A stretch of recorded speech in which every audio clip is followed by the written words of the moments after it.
Hello and welcome to DCTV Recap. I'm Jason Inman, and this is the show where we review all the CW DC TV shows, specifically Legends of Tomorrow and Supergirl Season 3. Ashley had a scheduling conflict, so she could not be here this week, but don't worry, we're still going to cover the same episodes that we do every single week, the same series, excuse me. It'll just might be a little bit more truncated. But first, before I get to Supergirl, I want to mention the winner of our Jupiter Jet contest from last week, and that is Ankerbauer at Ank Zone, who helped pre-order Jupiter Jet, our comic book, and we thank him for doing so. So he is going to get in the mail, once he sends me a message on YouTube, the Justice League The New Frontier Blu-ray set and Batman and Harley Quinn. So thank you so much for pre-ordering our comic book Jupiter Jet. And now let's go straight into Supergirl. Supergirl Season 3, Episode 6, Midvale. Kara and Alex head home to Midvale for a little R&R. While there, Kara recalls a painful memory of a childhood friend's death and how the traumatic experience brought the Danvers sisters closer together. All right, first we're going to talk about the good, then we're going to talk about the bad, then we're going to give our rating and some predictions. Guys,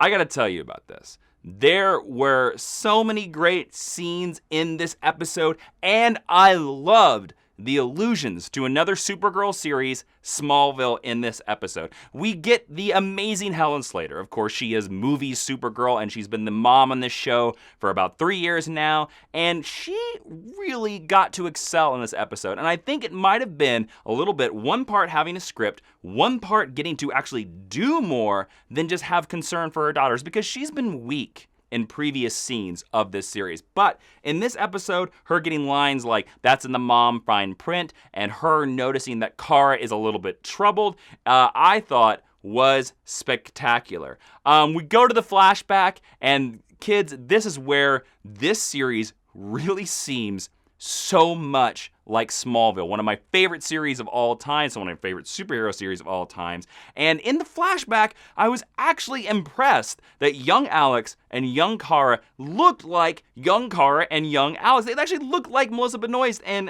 Kyler Lee. A funny little Easter egg in this episode as well was the mom was reading the novel of Cat Grant, which is really cool. And then Kara, this Kryptonian alien, was making fun of her human sister for not being good in science and mathematics, because that is amazing. Kara, of course, would have the knowledge of the 38 known galaxies, as Marlon Brando says in the Superman movie. And I thought that was a nice little nod. And of course, especially when Kara not being able to remember Earth history, which is so cool because of course she wouldn't know Earth history. She's not from Earth. These little touches were really great. Then the actor that played Kenny Lee in this episode. He is, of course, a young actor that you might have seen in The American Season 5. He's great on that show. He was great in Supergirl. And to be honest with you, the scene between him and Kara, where they are gazing at the stars and he's wondering about like what's out there and who could be looking back at us, especially when he's sitting right next to an alien. Again, is these little Smallville touches that reminded me so much of that show. And like when we dipped into that, we saw the Welcome to Midvale sign. Guys, it was like my Smallville spider sense was a tingling and everything else like that. Another cool little beat in the writing of this episode was that Kara being a Superman super fan. Like she was listening to those kids in line and she knew it was like, oh, it was Lex Luthor's super suit. It was Superman like this. She wants nothing to do with Earth society. She just wants to put on a cape, she wants to punch some pranksters in the mouth, and she wants to move on from this small little bubble that I think she looks at as is controlling her just like everything else in her life. And she wants some semblance of control. She has these cool superpowers. She's a teenager, and I think she's ready to move on, which is a nice little beat. Another nice little beat was in the dialogue. Kara saying, "Great Rao," which of course is the Kryptonian god, of course, a nice little thing. And then we get another another homage to Superman Returns. Now, Supergirl this season has been doing multiple homages to Superman Returns, And this one, of course, where Kara is jumping up and down out of the forest, is very similar to the young Clark Kent scene in Superman Returns when he's jumping all over the cornfield. Then we get the greatest beat in this episode. Confirmation that a Smallville character exists in Supergirl. That's right. Chloe Sullivan, the blonde dynamo best friend of Clark Kent, the keeper of the Wall of Weird, the reporter who convinces Clark to join the Daily Planet, is in this universe. She is name-checked by Kara. Kara sends her some files, and she's still a computer hacker. I loved it.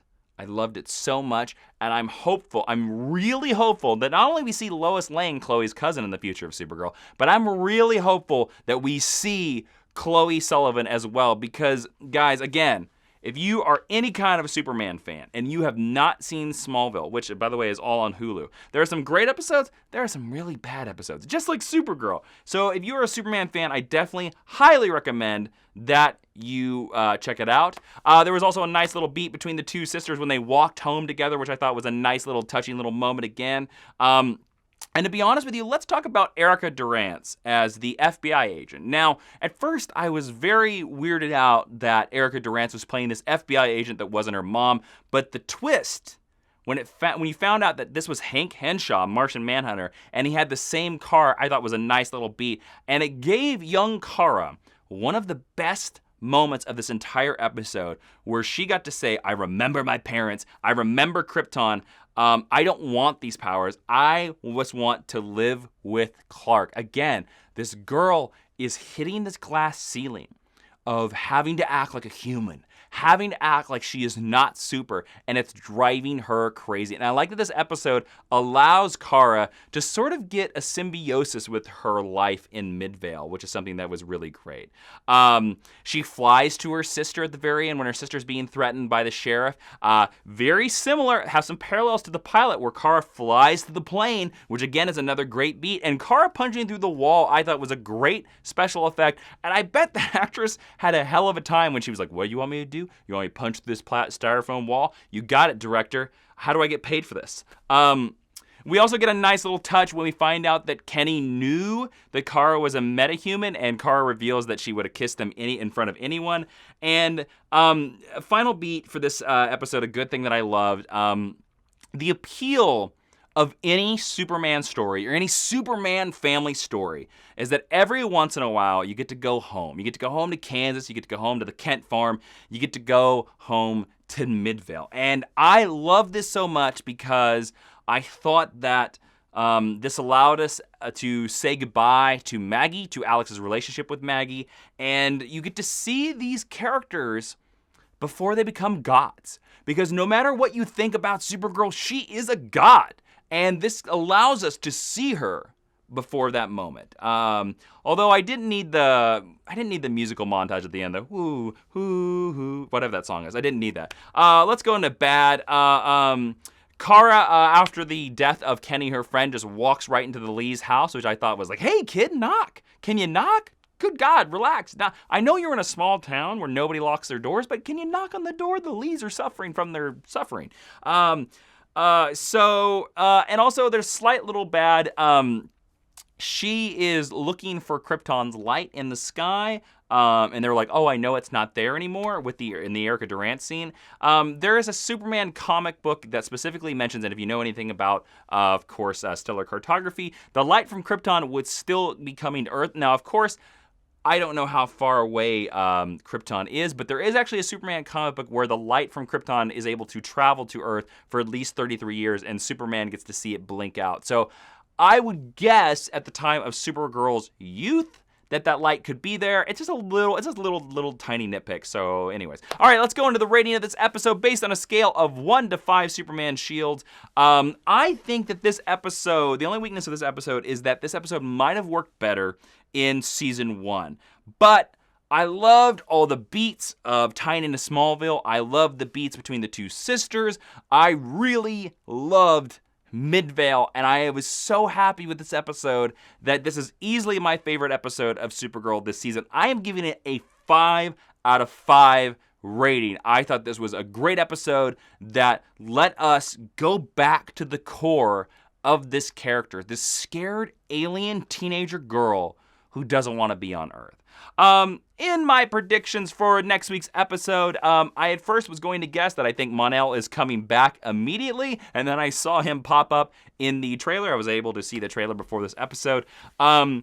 I think that my prediction for next week's episode is that Mon-El is going to be quite different, but Mon-El is always going to be very protective of the other pods in that ship, because I think Mon-El is going to be in that ship.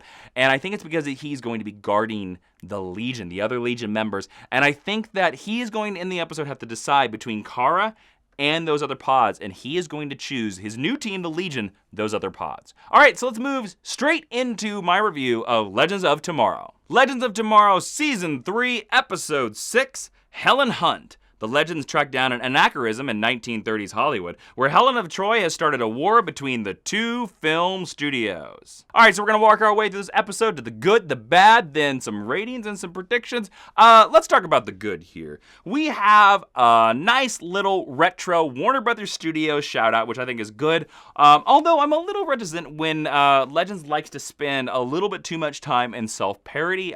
We got this a little bit with the George Lucas episode from last season, but another little slight nitpick, you could obviously tell this wasn't Warner Brothers Studios in Burbank. Now, you would only know that if you had been to Warner Brothers Burbank Studios as many times as I have, but this is very clear that this is the sound stages that they use in Vancouver. But you know what? I'm fine with it anyway. So we get a nice little beat where we are trying to free Martin Stein from the Firestorm Matrix, and we Freaky Friday their minds, which is also referenced in the episodes. And when Jax wakes up in Martin Stein's body, one of the funniest lines of dialogue in this entire episode, "Oh my God, I'm white." I almost died from laughter at that moment. And to be honest with you, both of these actors did amazing jobs as pretending to be the other other, doing like a face-off from that famous John Woo movie.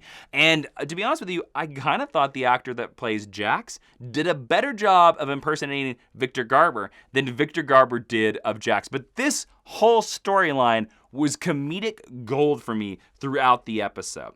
Especially we get the line of the ridiculous farce that is called Police Academy, and then we hear Victor Garber say the line, "Don't you make fun of the Academy, Gray," which was really, really good. We also meet a great Warner Brothers 1930s director at the very beginning. He did a really good 1930s dialect where he was like, "Aces, come over here, sweetheart. Are you beautiful? Let's do all that." I thought that was a great beat as well. And then, to be honest with you, I appreciated the deep cut that the Legends writers gave to Martin Stein, that Martin Stein's like one person on his list that his wife would allow him a pass, his hall pass list, would be Hedy Lamarr. Not only is she a great joke in Blazing Saddles in the movie, that's Headley, but she was a very smart woman in real life, and I thought this was a nice little beat and a nice little homage to classic cinema that Martin Stein would love Hedy Lamarr. And I thought the actress that played her did a fantastic job, not joke. Then we get the amazing Neil McDonough in, of course, as a positive in this episode. Damien Dark at the party looking for a parlay, pulling White Canary aside and being like, for someone who died, you don't appreciate stuff, which I thought was a very astute observation on Neil McDonough's part, because Katie Lotz, her character Sarah Lance, sort of does bumble, dash, and bulldoze through her life. And this is a character that has died once. We do kind of forget that happened in Arrow Season 4, that she has died, whereas the rest of the people on her team hasn't died. And I think it's interesting that Damien Dark is more appreciative of his moments, of his life, of his daughter. We get a confirmation of that in the season as well. He did a really, really great performance. So there was another neat moment, of course, where one of the guards misheard the person in the front about horses when they do the Trojan horse joke, of course, because it's a Helen of Troy episode. And then he gets the thing of they punch the guy who calls them the WHORE word, which I don't really want to say, but I thought that was a great beat, especially in the current tone of our society. I thought that was a great moment as well. And then Damien Dark being on the inside of the body switching joke as well. I like moments where characters can sort of go meta, where characters can be in on the joke with us. And I really, really appreciated that. And I also really enjoyed, because there's one thing that many people forget as well. We also forget the Sarah Lance dying, but we also forget that Damien Dark was introduced, his first name dropped, in Season 3 of Arrow. And he was introduced as a opponent of Ra's al Ghul. Damien Darhk is part of the League. He knows all the League's rules, he knows all the League's things, and so has Sarah Lance. So I appreciated Sarah being like, you know what? Let's go at this. League style, I'll get a sword, you get a sword, we're just gonna clang at each other until one of us dies. And then of course we get the idea of the Sarah taunting him with the, oh, funny, that's what Oliver Queen said to you before he killed you, ha ha ha. There were great fights all around in this episode, and that is something that Legends does really strong.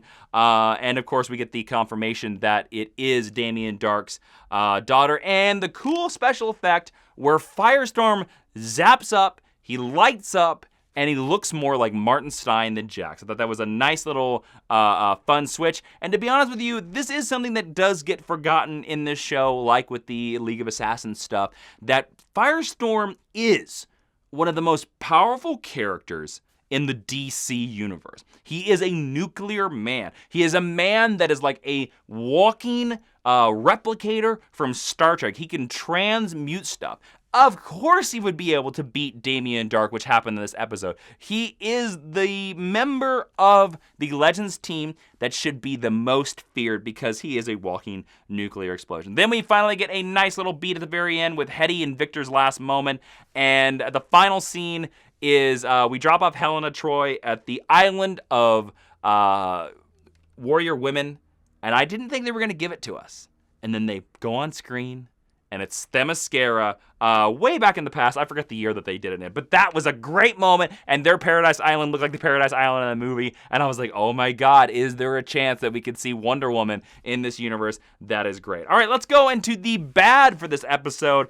I'm going to be honest with you. I didn't think the actress that played Helen of Troy, was a very good actress. I thought she slept through her performance of a lot of the lines. And at the same time, I don't think she was that beautiful, which is like kind of the crux of this episode, that all these men suddenly see her and they fall in love with her and they are engaged by her. And to be honest with you, I actually think the actress that plays Amaya is way more beautiful than the Helen of Troy actress. So that was a big problem that I had with this episode, because I don't really think that it carried through this plot line that all these Hollywood directors were suddenly going insane for Helen of Troy.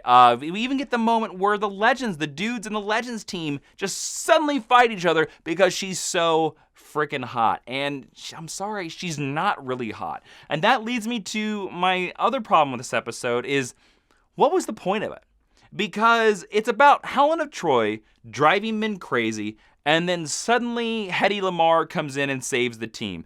It sort of became like a Legion of Doom episode from last season, where the actual inciting incident, the actual plot, whatever the time anachronism is that leads us to this time period, doesn't end up mattering because the Legion of Doom shows up and we have to fight them, which is sort of what happened with Damien Darhk. Because again, remember the beginning of this episode, we're all about Helen of Troy. Helen of Troy is this changing this thing. We got to save Helen of Troy. And then suddenly Damien Darhk shows up and it's all about Damien Darhk. And when that happens, it does make you think like, well, why didn't we start the episode in the party scene? Why did we need that first act? And it makes you wonder if they put too much chuffa. That's a screenwriting term, also a Kevin Smith term, where it's stuff in films or movies that doesn't matter too much. Why don't get to the stuff that matters? Get to the Damien Darhk fight. Stop making us waste our time. There was also a scene in this episode where it's just the filmmakers shooting at each other like gangsters, which I thought was a little ridiculous. And also, there's a little bit of a logic plot hole in this. Now, during one point where Helen of Troy, where Hedy Lamarr is going to be the greatest actress of all time because of Helen of Troy, parts of the Wave Rider start vanishing because they have not been invented yet. The Legends have suffered timeline changes like this before, and pieces of the Wave Rider have not vanished. So I thought it was very interesting that that happened this time. Now, of course, I know many of you probably will go to the comments and you'll probably be like, well, it's because the Legends broke time and the Legends did this and it's different now. I call BS on that because, again, we have never experienced this before. And I thought it was a little strange, and I thought it was a little bit too convenient to strand the legends and strand the Rave Rider in this time. All right, so let's move straight into my rating of this episode based on a scale of 1 to 5, 5 being the best. I would give this episode a 2.5. This is not a really great episode of Damien Dark Legends. This should be called the Damien Dark Show. I think that would be a fantastic episode. This is not really, in my opinion, a great episode of Legends Tomorrow. I don't know how often I would rewatch this. The Damien Dark parts and the Firestorm parts really excel this episode higher than what it should, but the Helen of Troy storyline is really a lackluster storyline and really it wasn't that enjoyable, to be honest with you. All right, so let's move straight into the predictions of Legends of Tomorrow. Based on this episode, I now really think that there is going to be an episode of Legends Tomorrow where we kidnap Damien Dark's daughter. And I kind of wonder if we're going to go a Rosemary's Baby route with it. Like there's some secret about her. Maybe she's pregnant. I don't know, something like that. Because Legends of Tomorrow tends to homage classic movies with their episodes. So I really think that there's going to be an episode where that daughter is in the clear glass prison cell of the Legends of the Wave Rider, and they're just going to spend the whole episode interrogating because they're going to find out that she's the true power behind her dad. And to be honest with you, it would be awesome if dad and daughter were in that cell, but I really think it's just going to be daughter. So go down in the comments and tell me if you agree with my predictions, and while you're down there, click subscribe. Also, click on one of the videos on the screen because I think you're going to like that or other content. Arrow reviews, Flash reviews, Star Trek reviews. I think you're going to like them. Stick around this channel, my friends, because we have lots of amazing content. Thank you for watching.